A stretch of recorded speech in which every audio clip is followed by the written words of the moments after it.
Member Cook Tantramar. Thank you, Mr. Chair. I'm pleased to be able to ask questions of the Minister of Post-Secondary Education, Training and Labour today.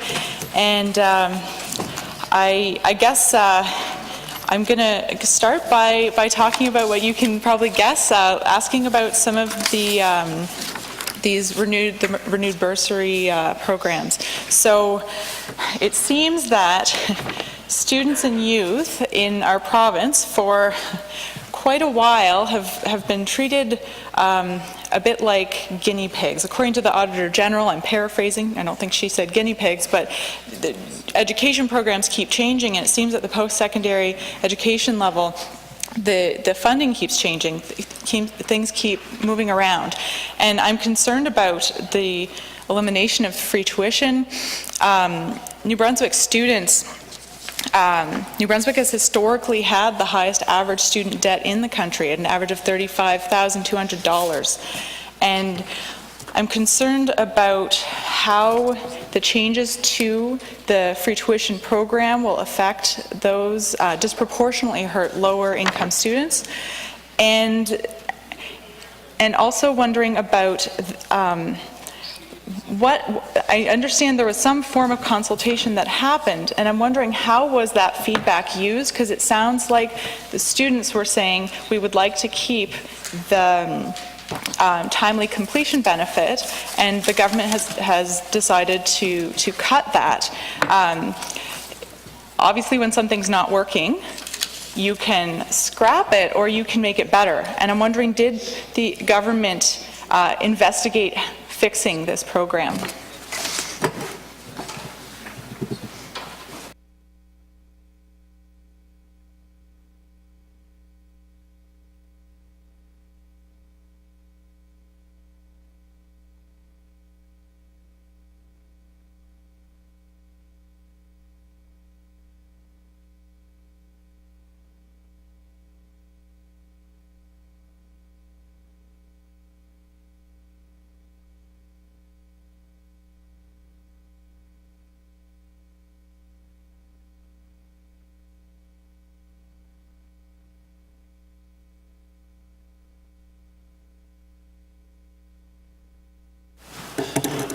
Well, first of all, I want to thank Mr. Chairman, the member opposite, for her question. She and I have always had a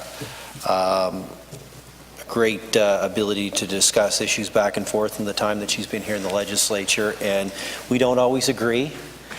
We've talked about philosophical differences here in the House today, but I do certainly want to say that it's always been a very respectful exchange. And I agree wholeheartedly with you, actually. I do think that students historically over the last number of years have been, I don't know if I want to use the term guinea pig either, but it's, you know, there has been a lot of back and forth.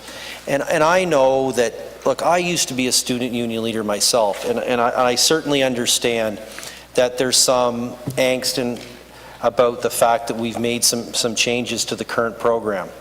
I've never really accepted the idea that anything was free. We're all paying for it somehow. So, having said that, we really didn't fundamentally believe we had enough time to evaluate the effectiveness of upfront bursaries. So we didn't want to get rid of them. We wanted some time. But we really did, and the member opposite may disagree with us, but 1,700 students across this province not being able to have access to that bursary program didn't seem fair. So we had one of two choices to make. We could either do what we did, take the same pot of money and spread it out over the students, including the new group of 1,700, or we could have added more money to it. I even said earlier, I mean, if we had the money, that would have been an option for us, but we don't. We've got some tough fiscal decisions to make, and with respect, and I said this yesterday, I'll say it again today, with respect to low-income New Brunswickers, the overwhelming majority of the students that were taking advantage of the previous tax credit were families that had a combined income of $50,000 and less. So the notion that this has been done on the backs of low-income New Brunswickers, I don't believe is true. And not only that, they'll have it retroactive over the last 2 years, so they can go back and grab some of that money that they lost under the previous cut. So, look, those would have been our two options. Either we add more money to the fund, which we just didn't feel at this point we had the money to do, but we did not want to get rid of this program. I think if we had come in and just gotten rid of it and replaced it with something completely new, then yeah, we would have been continuing this whole game of ping pong, which I think needs to stop. The idea the Liberals are in, the Conservatives are out, let's change the program because we want to put our own spin on it. We were hearing from a vast number of students that were going to privately funded institutions. So as I said earlier, you could have a paramedic that was on the same ambulance as another paramedic. One got funding and one didn't based on the institution they went to, and we didn't think that was fair. So we wanted to level the playing field for those students. And in an ideal world, maybe we would have topped it up with more money. It was certainly at this point, it was a funding issue. Thank you for your answer.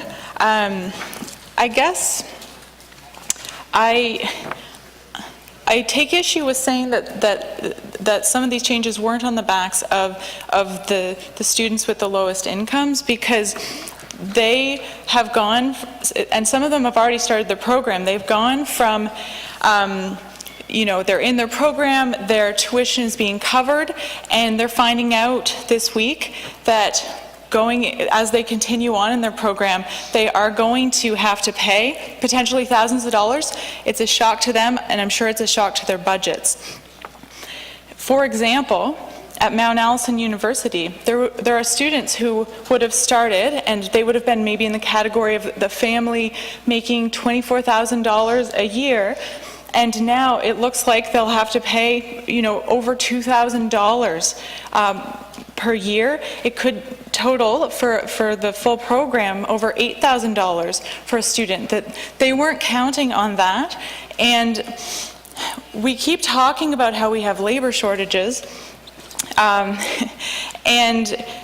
This seems like we're making post-secondary education and training less accessible to people and to the youth of our province. And I feel like it goes against the stated goals of keeping our youth here and of helping train the people to work in our province. So I'm wondering, were the changes, was the impact on labor shortages, considered as this was being figured out? Was this part of the analysis? And yeah, I'll leave it at that. Very much so. Labor market demands were a part of it. We have a paramedic shortage in New Brunswick.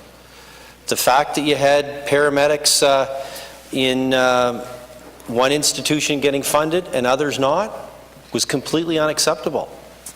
There's a case in point right there. I would also add too that the average, and I've said this a few times in the last day or so, but so the average payout in terms of the provincial portion of the bursary.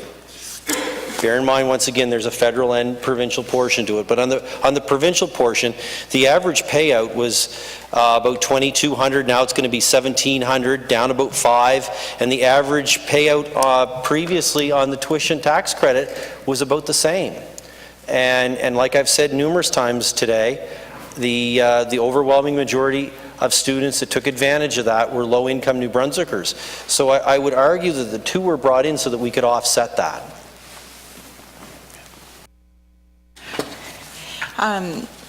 The timely completion benefit was eliminated for this year's graduates. So the students that will be graduating in the coming month or so.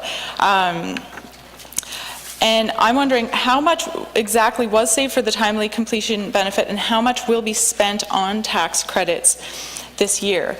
A lot of students are feeling that the rug's been pulled out from under them, and I'm wondering, can you clarify those numbers again? Thank you.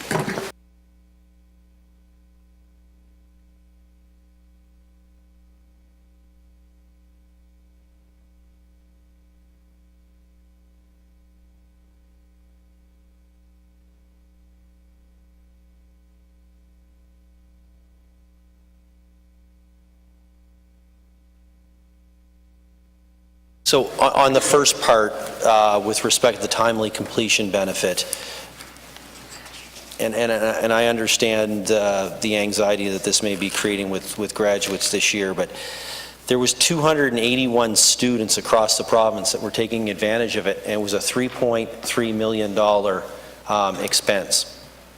So overall, we just didn't feel that that was money that was getting the best bang for. We weren't getting the results for $3.3 million. The second part of your question, the tuition tax credit, sorry. That one would actually be a question to ask finance, because it's not actually an expense. It's actually lost revenue because of it being a tax credit. So that has been factored into our revenue side of the budget for this year. But in terms of what that figure would be, I'd have to get that for you from finance. Thank you. One thing that students are pointing out is that while there are some benefits to the tax credits, helping with tuition up front is what students are saying that they need, and I think it's important that we listen to them. This is their lived experience, and this is we as a government, we need them to we value education. If we value retaining youth, we need to listen to what they're saying that they need. I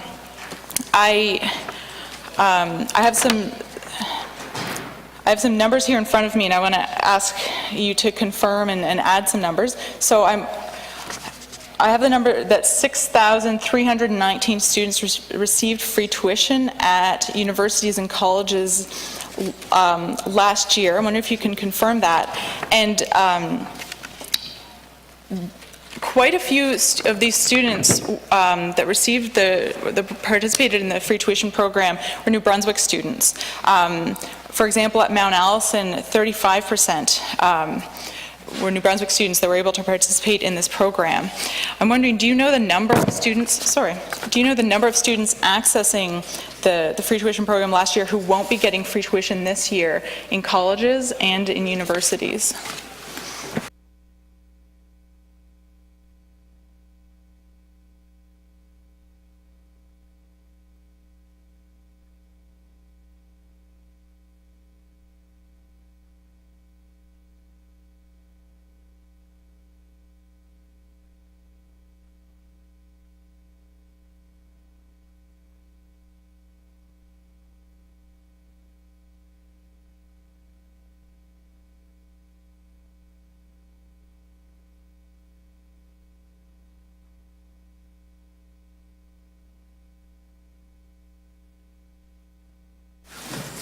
So I think it's important to note, and I've said this over the last day or so too, but I think it's important to reiterate it.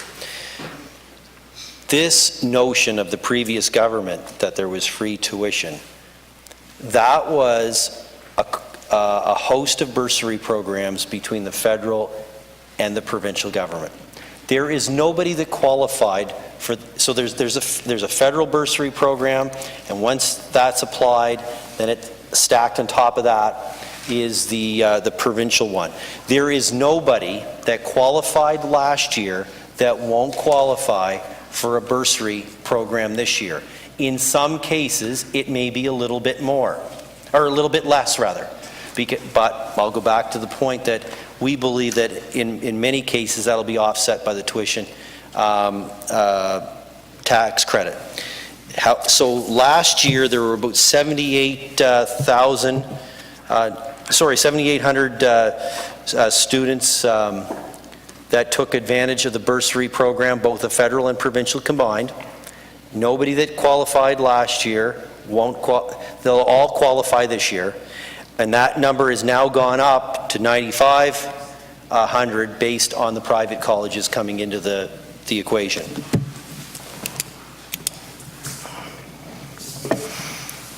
Thank you, Minister, through the chair. You're right to point out, the minister's right to point out that there now basically is a cap on the amount of assistance that is going to be given to students with the lowest incomes in the province. And so what this means in practice is that there will be an upfront cost. Potentially there could be some assistance down the road with tax rebates, but there's an upfront cost that can make it a lot more difficult for students to enter into post-secondary education programs, to stay in them, and can increase the level of poverty that students experience. This is a real issue. At Mount Allison, there are students starting food banks to support each other because there is a real problem around being able to afford education, and it's an upfront cost that they need to deal with. So that's something that really is a serious concern. I wanted to, and while we're on this topic, I want to talk about how different people have different life experiences, and sometimes that means that people have had difficulty managing their finances, have had exceptional circumstances that may mean that their credit is not great. And it came up earlier, but I want to follow up on the issue of credit checks. So right now, some students are not able to access these programs because they fail a credit check. And it sounds like there are no plans for this to change. I'm wondering if you can explain why there needs to be a credit check. I understand that that's the way it's been done. I think we can all agree that's not always a great answer for why we're doing something. And why is the version, in public accounts, I learned that it was between 450 or 500 students did not pass the New Brunswick credit check, but I believe it was only 37 that failed the federal one. So why are we using such a higher standard for New Brunswick if there needs to be a credit check, which I would like to hear the argument for why, could it not at least be the federal version? Why is it so much stricter for New Brunswickers?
So, Mr. Chairman, I want to thank the member opposite for the question, and I do recognize where that question's coming from, and I've had constituents before that where the credit check has been an issue. I guess there's no plans at this point, but I guess I would say the same thing that I said to a number of things today. I'm not opposed to looking at that as part of continuous reform as we move forward. You know, it's, and I'm not making that commitment today, don't get me wrong, but I do recognize the challenge. One of my criticisms of the whole tuition bursary program was, you know, we keep hearing this word free. Well, it doesn't sound free to me when you're making someone do a credit check. So I do, and I think we've got colleagues on both sides of the House that have had constituents where that has been an issue. So look, I guess there's nothing I'm philosophically opposed to here or anything. I certainly like to continue that conversation as we move forward. Great, thank you. I would love to continue that conversation. I have a question when it comes to the new tuition bursary program covering the programs at NBCC and CCMB. So it looks like students enrolled in the two-year program, such as LPNs, which we need LPNs in our province, and it's wonderful to have that, they will have their program covered. And students, for example, PSWs doing the one-year program, they will not have as much of their program covered. And I'm wondering why this discrepancy and why covering pretty much fully the two-year program, but not the one-year program.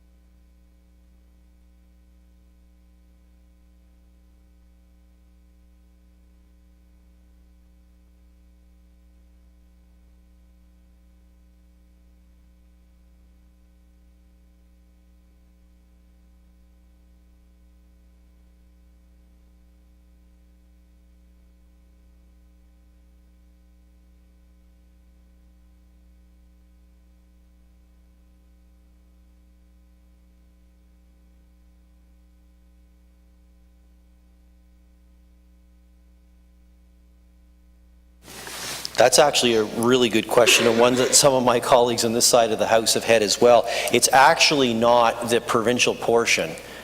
In order to be eligible for the federal component, you have to be enrolled more than 60 weeks. So it has nothing to do with any changes that were made yesterday. It's always been this way. And it has nothing to do with the provincial portion, but it's a great question, and I can tell you that some of my colleagues have been asking the same thing. Thank you for the answer. On the topic of workers studying to work in the healthcare field, I wanted to go back to the issue of the nursing seats, and I guess, so actually in Crown Corporations and Public Accounts Committees, I asked Horizon, I asked the Department of Health, I asked PETL, there are seats there and there's a wait list, and what's going on? And you said that the seats weren't being filled. Do you know why they weren't being filled? If there's a wait list and there's empty seats and we need nurses, we're in a crisis, frankly, at this point.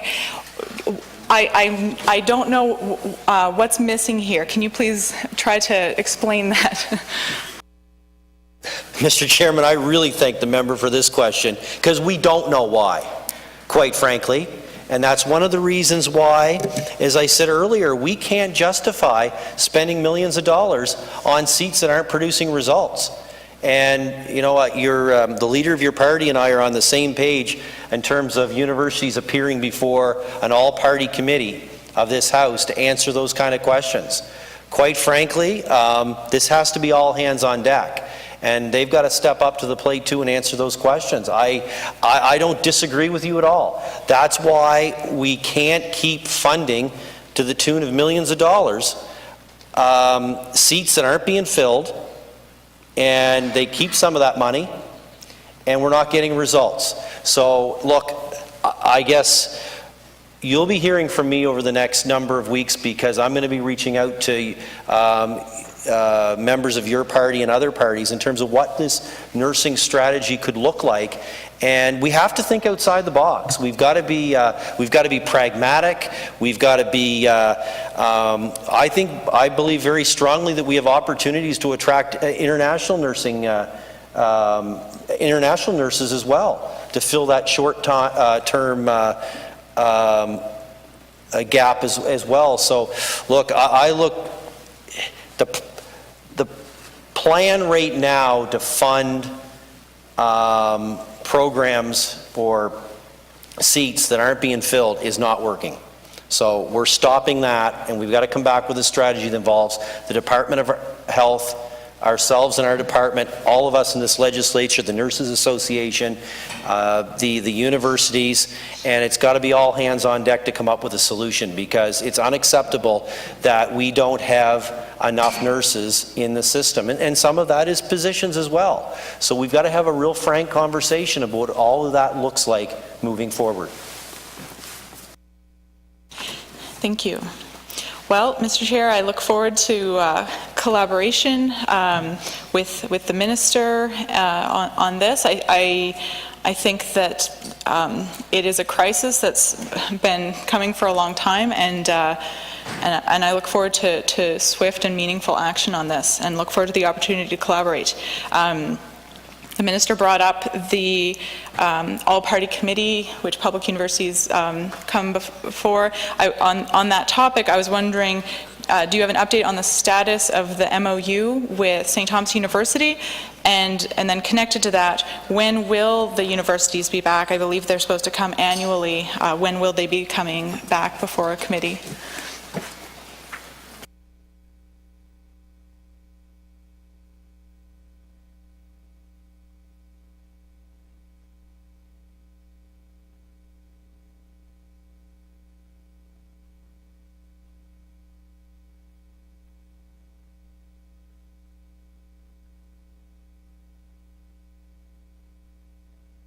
I guess there's two parts to that question. I actually had a conversation with the Minister of Finance the other day, because, as we know, it was very clear in his budget speech that we would be asking universities to report back to the House, but it's also apparent to me that that was a committee that was a select committee and died with the previous legislature. So we're actually going to have to look at whether or not we call them back before public accounts, I believe, or create a university committee with a motion of this House. That's a conversation that we can have. I look forward to that, because I guess in terms of when they come back, the sooner the better.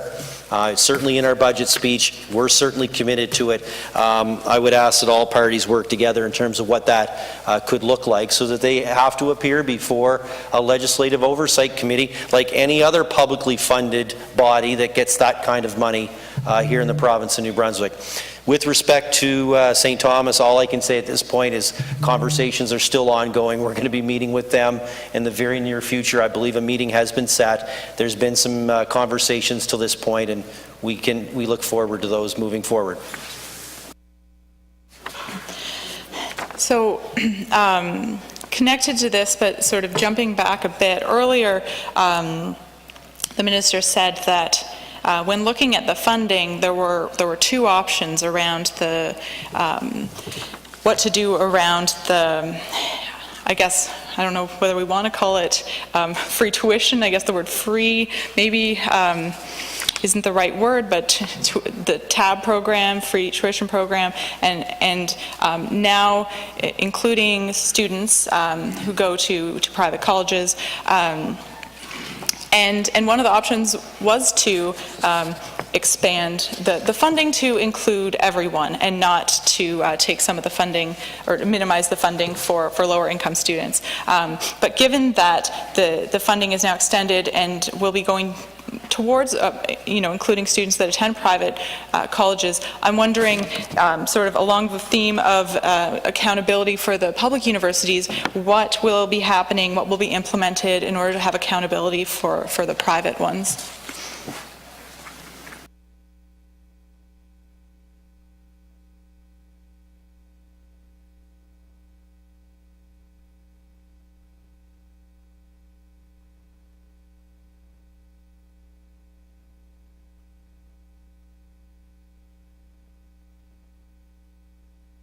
No, another great question, and I guess there is one distinction. There won't be any public funding going to those institutions. The public funding will be going to the students.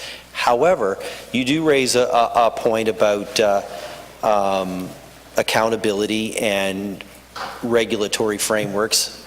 I have made it clear to the private institutions that I've met with that I think our regulatory framework here in New Brunswick is lagging behind the rest of the country, and there's other opportunities that we don't have for them because they aren't regulated. So we've had a frank conversation about that, and to be honest with you, we're dealing with reputable institutions that are delivering a quality service, and the idea of reasonable regulation does not frighten them, and we're looking at how we could strengthen that as we move forward. But it's a very valid point.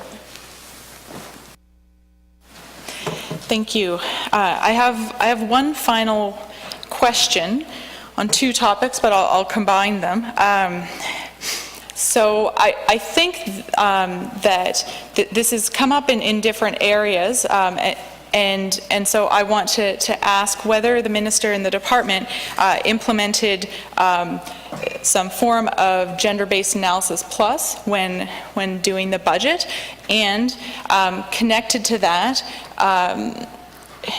when looking at the budget and making these decisions, given the climate emergency that we're facing, and that climate change impacts everything from roads to education to health, was there a climate lens used when making decisions around PETL's budget?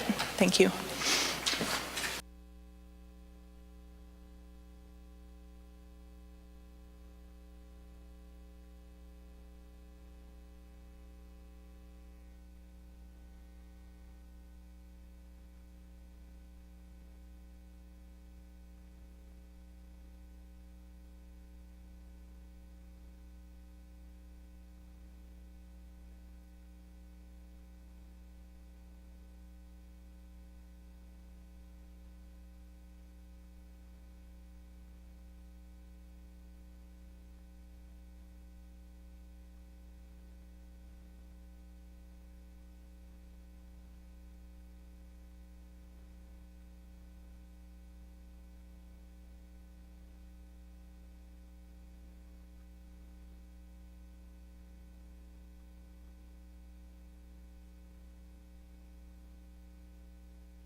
I think the answer to that, Mr. Chairman, is yes. I mean, every policy decision that we take puts those two lenses on everything we do. Every memorandum to Executive Council that goes to Cabinet would have that.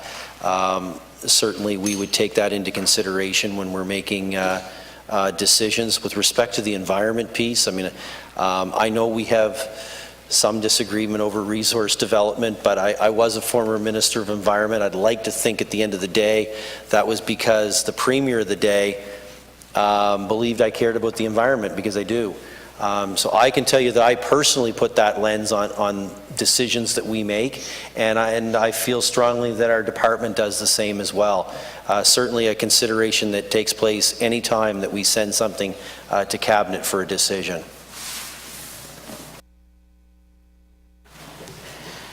Mr. Chair, I want to thank, through you, the Minister for answering my questions today. And just as a follow-up to my last one, I wonder if there's any sort of written documentation of how these lenses were applied to the decision-making that would be able to be made available. That would be much appreciated, and thank you for your time.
I guess, Mr. Chairman, just to wrap up that last comment from the member, I would actually invite her to come and sit down with our department at some point just to get a sense of how we would put that lens on our decision making. And if she has any suggestions of how we could formalize that or make that better, I'm certainly open to that. And other than that, Mr. Chairman, if there are no questions, I do want to thank the member opposite for her questions today. I think we've had a very thoughtful conversation, and I look forward to continuing it in the future.